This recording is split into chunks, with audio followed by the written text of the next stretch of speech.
না, যারা প্রায় ৪৫ বছর মহাকরণ বা নবান্নর ভেতরটা কেমন দেখতে সেটাই দেখেনি, তাদের কটাক্ষের জবাব দেওয়া আমরা সময় নষ্ট করা। দেখুন, সিরিয়াস বিষয়টা হচ্ছে এখানে একটু আগে যারা সেনাকর্তা রয়েছেন তাদের কাছ থেকে আমরা বিভিন্ন সাবমেরিন, এয়ারক্রাফট ইত্যাদির কথা শুনছিলাম।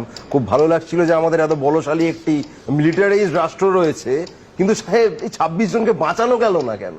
আমাদের এত বড় সেনা, আমাদের এত সাবমেরিন, আমাদের এত প্লেন, আমাদের এত কিছু, এই ২৬ জনকে বাঁচানো গেল না কেন? ২০১৯ থেকে তো বারবার আমরা এই প্রতিশ্রুতি পেয়েছিলাম। এই সরকার যারা ৫৬ ইঞ্চি ছাতি নিয়ে চলে, যে জঙ্গিদের আমরা একেবারে কোমর ভেঙে দিয়েছি, এবং এটা তো বেশি দিন আগের ঘটনা নয়। যেদিন পেহেলগামের আক্রমণ হচ্ছে তার মাত্র ২ সপ্তাহ আগে এই অমিত শাহ বলেছিলেন যে জঙ্গিদের গোটা ইকোসিস্টেমটা আমরা ভেঙে চুরমার করে দিয়েছি। ২ সপ্তাহের মধ্যে তারা পাল্টাই ৫৬ ইঞ্চিকে চুরমার করে দিল। আমরা এত বাতেলা শুনে কি করব? ওই সাবমেরিনের সাইজ জেনে আমার কি হবে যদি আমি কাশ্মীর ঘুরতে গিয়ে বা যে কোনো জায়গায় ঘুরতে গিয়ে গুলির সামনে পড়ে নিহত হয়ে যাই? আমার কি হবে জেনে যে এত এয়ারক্রাফটের পেছনে কত খরচ হচ্ছে, আমাদের কত দুর্দান্ত মেকানিজম রয়েছে, তারা কিভাবে আকাশে ওড়ে, মাটিতে হাঁটে, জলের মধ্যে সাঁতার কাটে, আমি সব শুনলাম, খুব ভালো লাগলো। তারপর গিয়ে তো প্রাণটা চলে গেল।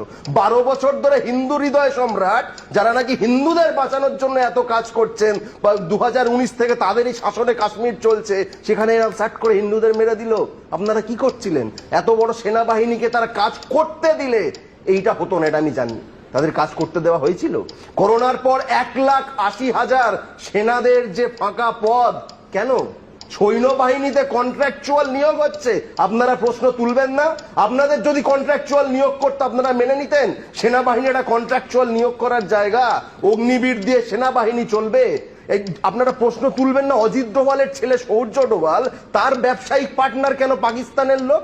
আপনারা প্রশ্ন তুলবেন না যে মুন্দ্রা এয়ারপোর্টে ৩,০০০ কিলো হেরোইন ধরা পড়েছিল, তার সঙ্গে এই যোগাযোগ, হামলার যোগাযোগ পেয়েছে সেই মুন্দ্রা এয়ারপোর্ট, সে আদানির মালিক কিভাবে হলো? আপনারা প্রশ্ন তুলবেন না গুজরাটের কচে ৪৫০ স্কোয়ার কিলোমিটার জমি পাকিস্তানের বর্ডারে আদানিকে দিয়ে দিয়েছে নিয়ম পাল্টে? বারবার সেনাকর্তারা বলেছিল যেটা করবেন না, তারপরেও দিয়েছে। আপনারা প্রশ্ন তুলবেন না এটা কেন হলো?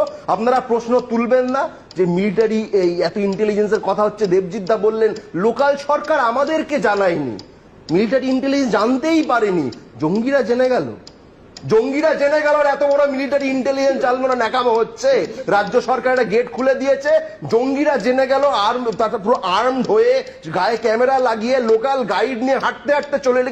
আমরা কি ভিডিও গেম খেলছিলাম? শুধু গেট খোলেনি, গেট আটকে এই হত্যালীলা চালিয়েছে। দেখুন, গোটাটা করেছে, এবং একাধিক আমরা বয়ান শুনেছি ১.৫ থেকে ২ ঘন্টা আহত অবস্থায় পড়ে থেকে মারা গেছে, কেউ আসেনি। স্থানীয় মানুষ চেষ্টা করেছেন, যে মুসলমানদের আপনারা দিনের পর দিন টার্গেট করছেন তারা চেষ্টা করেছেন, সৈন্যবাহিনীর খোঁজ পাওয়া যায়নি। সেনারা কি আসতে চায়নি? এটা তো হতে পারে না। তাদেরকে হয় আসতে দেওয়া হয়নি, আর না হলে তাদেরকে খবর পেতে দেওয়া হয়নি। দেবজিৎ এখানে দাঁড়িয়ে যে পাকিস্তান মানসিকতা বললাম, আমি একমতের সঙ্গে, একদম ঠিক বলেছে। যে ধর্মান্ধ রাজনীতির যে মানসিকতা, সেটাকেই পাকিস্তান মানসিকতা বলে, এবং সেই মানসিকতার একটাই সংগঠন আমাদের ভারতবর্ষে আছে, তার নাম RSS বিজেপি। যারা এই হামলার পর তারা টার্গেট করে ধর্মনিরপেক্ষ